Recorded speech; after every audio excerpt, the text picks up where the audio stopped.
may kwento ako. May asawa na ako at may anak. Isa pala akong babae. Very happy naman ako sa aking buhay, may pamilya at may asawa. 7 years na kami at gusto ko lang mag-share. Ewan ko ba kung bakit sa tuwing si Mister ay nagyayaya ng tsura-tsura ay madalas meron akong period. Last year, nag-celebrate kami ng aming 7th year anniversary. Kasama ang 2 anak namin. Nagsimba kami, kumain sa labas. At yung mga bagets naman, dahil minsan lang silang makapaglaro ng arcade. Nakaisip si Mister na dalhin sa arcade ng mall ang mga bata. At kami naman, nanonood lang. Bantay-bantay, ganun. Binulungan ako ni Mister. Ay, may plano pala siya. Sabi niya, papagurin natin ang mga bata. Para mamaya masosolo kita.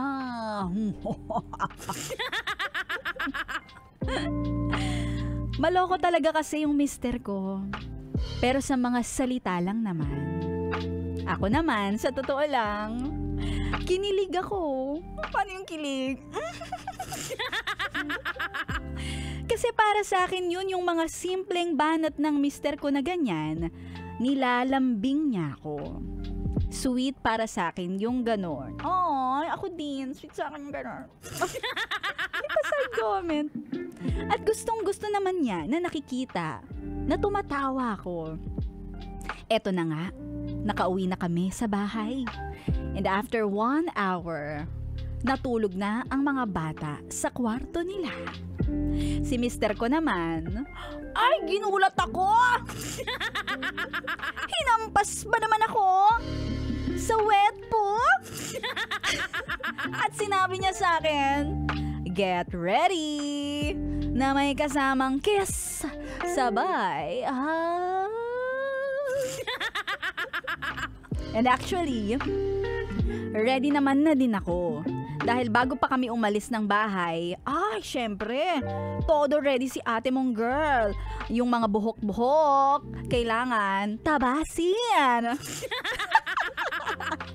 Shower na lang at pwede na. Heto na. So, nasa aming kwarto na kami. Magsha-shower na ako. At pagkakita ko sa panty ko, meron akong mamula-mulang discharge. Indication na magkakaroon na ako ng period. Pero nung nag-shower ako, wala naman akong napansin na pumapatak-patak na dugo. Kaya hinayaan ko na. Si mister ko, ready na. Natatawa ako sa pagkasabik niya pero may kilig dahil 7 years nang nakalipas. May anak at di na ako ganun ka-sexy gaya ng dati. Pero sabik na sabik pa rin siya sa akin. Kaya ako naman, I am more than willing to give the happiness my hubby deserves. Nakatawa lang ako. At nung lumapit na ako sa kanya, eto na. Binati ko siya ng happy anniversary. Hinalikan ko siya at siya din gumante ng halik. Mainit ang pakiramdam at naghalagablahap ang aming katawan. Maya-maya pa, sinimulan niya na ang grand entrance at di ko napigilan na parang kumakanta, pero pabulong-bulong lang. Nagpalit kami ng pwesto, paikot-ikot. Napansin ko na, ay, parang may something red. And shucks, nakita ko sa kama. Dumating na ang bisita ko. Wrong timing naman, nakakainis. Sabi ng mister ko, okay lang yan. Kanina pa ako sa mister mo, Kanina pa yung mister mo. Sabi niya, tapusin na natin ang dapat tapusin. Wala naman ako nakitang bakas ng pandidiri. Kahit ako, diring-dire at naaasar ako sa nangyari.